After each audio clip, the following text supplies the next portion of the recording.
Hi, I'm Jonathan. We're here again at Soma Fit going over and looking at Olympic Taekwondo. The next two kicks we're going to be learning is the cut kick, which I'm showing now, and in addition to that, the fast kick later.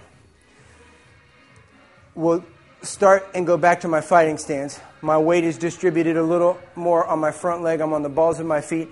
I'm going to start here in a pendulum or in a kind of a pendulum-like swing. So my back leg, which in this case is my left leg, is going to swing to meet my right leg.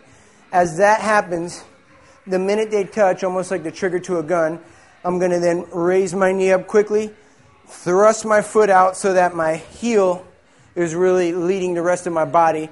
And again, hips really have to do so much with executing a proper kick or making sure that you're going to get that power there. My hips are almost turned in such a way that I'm almost turning my back to my opponent, but not quite. But I really want to think about pushing my hip towards my opponent. So again, slowly, my left leg swings like a pendulum to its right leg. My right knee is raised from my right leg. You have to imagine I'm already in forward motion here. I'm going to extend my leg out so that my heel hits. As that heel hits, my foot comes down and step back. And so I'm essentially stepping back into my sparring stance just as I went forward with leg to leg. So here I go leg to leg, and here I go leg to leg. Let's go ahead and have the target in front.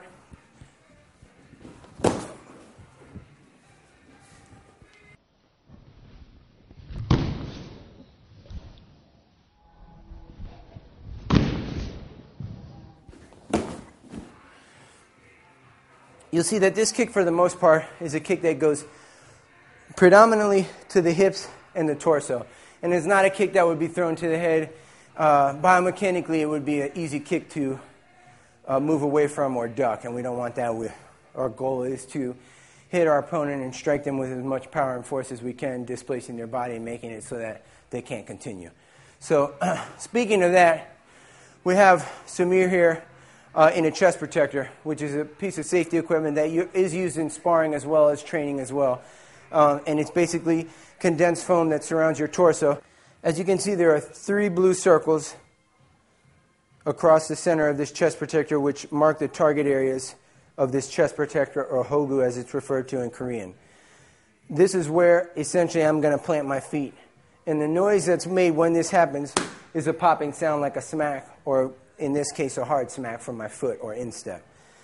This again prevents from bones being broken, but again does not absorb any of the trauma past that. In addition to that, a foam target, which is approximately 6 inches thick of foam, and allows me to really execute whatever technique I'm practicing on with my full amount of power without injuring my opponent too much. Again, this is solely used for training, and we would not use this in a sparring scenario.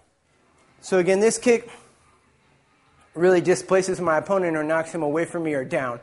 As I'm doing that, I'm already thinking of a second technique to score on him with. So I'm not going to execute the second technique, but you're going to see its intent in this example.